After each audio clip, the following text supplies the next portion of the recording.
Hey group, it's Emily. I want to start by saying that I'm honored to begin the discussion with you about the use of the flipped classroom as a teaching method. Before we dig into the content, I have two quick disclaimers. Number one, I cannot claim to have all of the answers. As you can imagine, I'm pretty new at this. And on top of that, the research summarizing some of the outcomes of this method is pretty fuzzy. Second disclaimer is I cannot claim that this is the right tool for every class, every subject, or even every instructor. But at a minimum, I'm hoping that you walk away from this session with a solid understanding of the tool so that you can judge for yourself if it adds value to your class or not. With that being said, let's go ahead and get started. First, let me provide you with a bit more background as to how we plan to accomplish the learning objectives of familiarizing you with the flipped classroom model.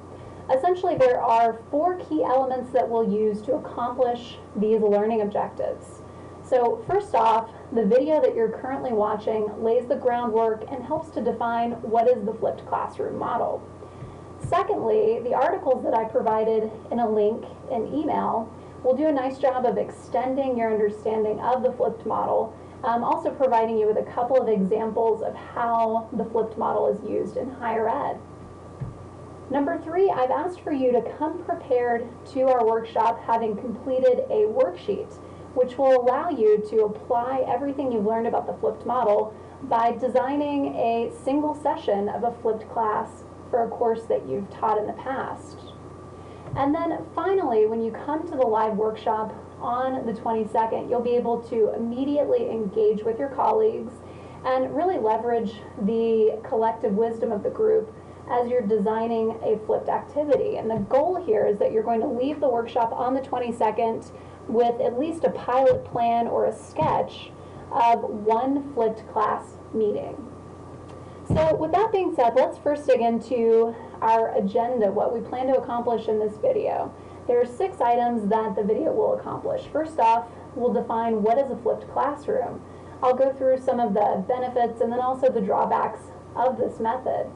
I'll share with you examples of how I've flipped several classes, both successfully and not so much. Number 4, we'll go through keys to a successful flip that are pretty well researched and discussed. Number 5, I want to talk a little bit more about actually flipping the content and how we go about creating videos and creating original content. And then number 6, we'll do a quick preview of your assignment.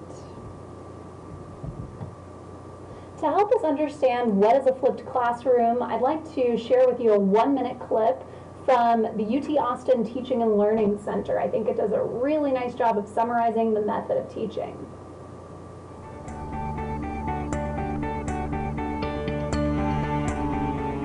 Every course that has some face-to-face component progresses through a sequence of in-class time and out-of-class time.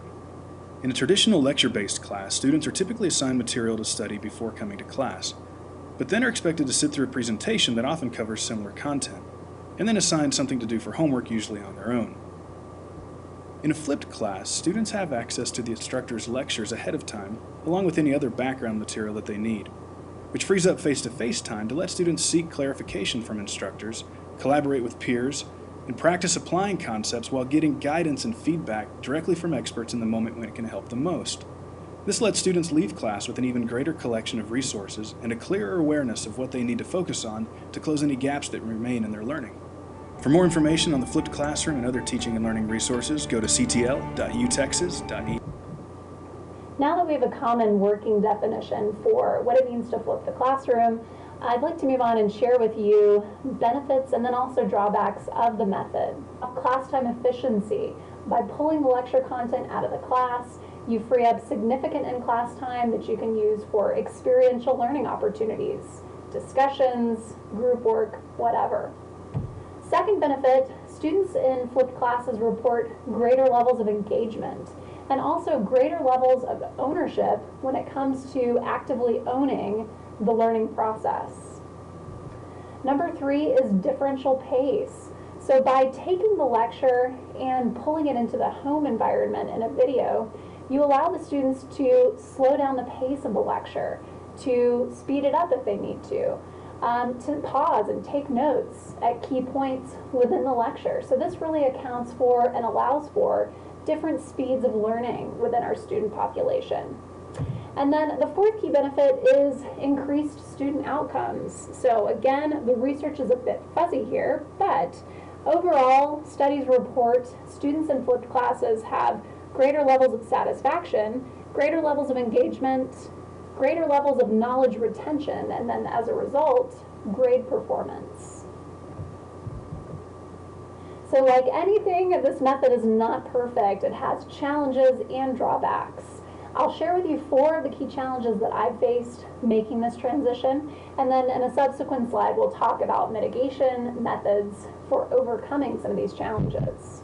So first key challenge that I've faced is prep time. Of course, it would be much faster and easier for me to go in and deliver the same lecture that I've always delivered. So in creating an online lecture, oftentimes it takes 3 or 4 times a traditional lecture to create the content. So there's a high fixed cost in making the transition. Second challenge that I've faced is that it requires a shift in the mindset for the instructor. So no longer when we enter the classroom are we the disseminator of knowledge, the sage on the stage, so to speak, but we move into more of a mentorship role. We move into a role of being what's called a guide on the side, where we're actively helping the students to grasp the material. So that required a tweak in the in-classroom environment from my perspective. The third, and probably one of the largest challenges I've faced with this method, is the risk of non-compliance. So if you get only part of the student group coming to class having completed the assignment for the prior night, you can imagine you'll get pretty great heterogeneity in terms of the class. And a portion of the class might understand the topic, a portion might not. So it doesn't create the smoothest environment for those experiential learning opportunities. And then fourth and finally, unlike a traditional live lecture, students in a flipped class environment aren't able to immediately ask you questions to clarify. So the way that you can mitigate this is by kicking off any flipped session by asking, what questions do you have from the video before you get started? Share with you specific examples of using the flipped format, how I've used the flipped format, both successful and not successful. So first thing you should know is that these examples all come from Marketing 4250, which is product strategy. Now this is classes of 50 undergraduate students at the 4,000 level. A key learning objective that I've defined for the course is for the students to walk away with a solid understanding of the financial aspects of product development. So understanding the gross margin, understanding the retail price and its effect on the bottom line, and so on. So because this topic was essentially a review from accounting and finance courses that they've taken previously, I thought that I'd be able to pull a quick lecture together and post a video for them to watch all about financial analysis for product development. I posted this video to D2L and asked the students to watch the video in preparation for our next class meeting. As you might imagine, I asked in class, and there were only about 50% of my students who'd actually watched this video. So I would consider this to be a pretty epic fail when it comes to flipping the class, because as you can imagine, it's really difficult to figure out what to do with that type of heterogeneity in terms of the class. So ultimately, I ended up reteaching some of that same content, which was a huge waste of everyone's time, including mine and the students. And the real root of this failure in my mind was that I didn't properly incentivize the students to come prepared. So we'll talk about how to do that in a subsequent slide. So the next example that I'll share with you, I actually took the same video that I prepared on the financial aspects of product development, and I told students I'd like for you to watch this video before our next class. But this time I provided them with an incentive. I said, in class, we will have a quiz on this material. And I was shocked and excited that I had 95% compliance. 95% of the students watched the video to prepare for the quiz, again motivated and incentivized by making a great grade. So within the class, what that enabled us to do is to immediately break into small groups.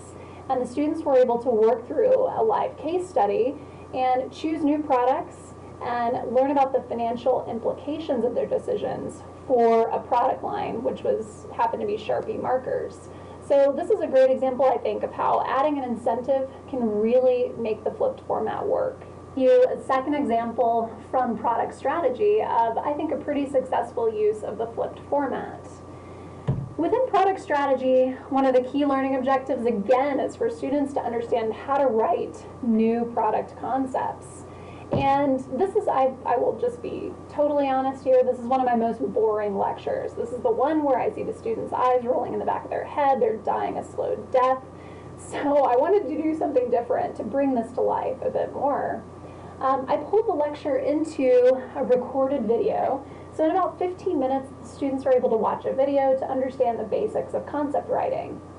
Then I have the students work outside of class in a group assignment. They actually have to create a series of product concepts for a project that they work on throughout the semester. And then I told the students, I said, okay, when you come to class the day after your assignment is due, we are going to engage in a peer feedback workshop. So what this means is you'll be teaming up with different folks in the class to get about 20 or 30 different inputs on your concepts. So it's a really powerful way to refine your product concepts and to make them the best that they can be. I have to tell you, I was shocked. My attendance on these days was extremely high, and it seemed like the peer motivation that students had within their groups to attend the workshop to really capitalize on the value of all of that feedback was pretty great. So my attendance on those days was upwards of 90%, which I thought was pretty incredible. So I hope that these examples have done a nice job of illustrating what I consider to be the number one most important key to a successful flip. And that is the students have to come prepared to class. I found, like I mentioned to you, that providing them with an incentive, typically linked to a grade item, is one of the only ways to actually get the students to watch the content in advance. Experts on the subject of flipping also talk about the importance of managing expectations and clearly outlining the benefits to the students of this new model. So what I would recommend doing is either a quick description within a prior lecture, or if you're planning to flip the entire course, making sure that on day one you walk through the students so they're clear about what to expect, what's expected of them, and what are the benefits of this new type of method. The third key to a successful flip is that you have to assume 100% preparation. This has been really, really challenging for me, but I found that if I start the class by giving a quick synopsis of what's covered in the video, you get freeloaders. You get students that say, well, I won't watch the video, but I'll come to class and I'll kind of get the gist of it from her quick update. So this has been a really tough one for me, but I have to assume that students are 100% prepared and coming, having read or viewed whatever content you're interested in having them prepare. And then last key, which makes a bit of sense here, just make sure that you're providing the students plenty of time, like any other assignment, at least a week in advance, so that they're able to fit the flipped content into their schedule. Up next, I'd like to walk through content, specifically preparing the content for the students to view at home, and then secondly, taking a look at what you do in the classroom. So when it comes to flipping the content and making things available for the students to view at home, I think the biggest question you've got to ask yourself first is, do I curate what's already out there and available, or do I create something new? I personally have been really impressed with the number of options available in terms of videos, lectures that are available, or even readings that you could use to flip the class. Of course, I'll focus mainly on videos because that's the traditional format for flipping. For example, there were plenty of introduction to flipping videos that I could have curated for you. This is one example from a Stanford professor that did a great job of walking through some of the pros and cons. However, I tend to be a little bit of a control freak, So I like to create my own content, but that is certainly not required. And of course, you've got to weigh the pros and the cons and the time it takes to create new content versus curating what's out there. When it comes to creating your own unique content, the software that I use and what I would recommend and what LTS recommends as well is called Snagit. For a price of $29.95, you get a really easy, user-friendly format that can be, simply utilized to capture the screen, capture picture-in-picture, make edits to your video before you post it to D2L. Assuming you go down the path of creating your own videos, there are a tremendous number of resources available to help you understand how to do it, how to navigate the software, and then also what are best practices. Really briefly, I just want to share with you 4 key best practices for creating great at-home flipped videos. First off, each video contains only one topic. The videos, as you would imagine, have to be pretty short to keep our attention. So ideally the videos would be 5 to 10 minutes, at a maximum 15 minutes. Third, the videos are animated to add interest. And then fourth, the sound quality is uninterfered with and pretty excellent overall. So for me, as I'm recording this lecture, I've borrowed a microphone from LTS, which I would recommend you do. Now that we've covered flipping the content and the content that you give the students in the home, I want to switch gears and I want to switch to thinking about the content that's delivered within the classroom. So now that the students are coming to class prepared with the knowledge they need, your goal in the classroom shifts. So your goal now becomes that of creating an active learning opportunity for the students, which you can do through any number of methods, whether it's a debate, project work, problem solving, experimentations, or simulations. So group, at this point, you have all of the information that you need about the flipped classroom, and I'm excited, I hope that you are too, about our upcoming workshop on the 22nd. Just a quick reminder that before coming to the workshop, be sure to fill out your worksheet.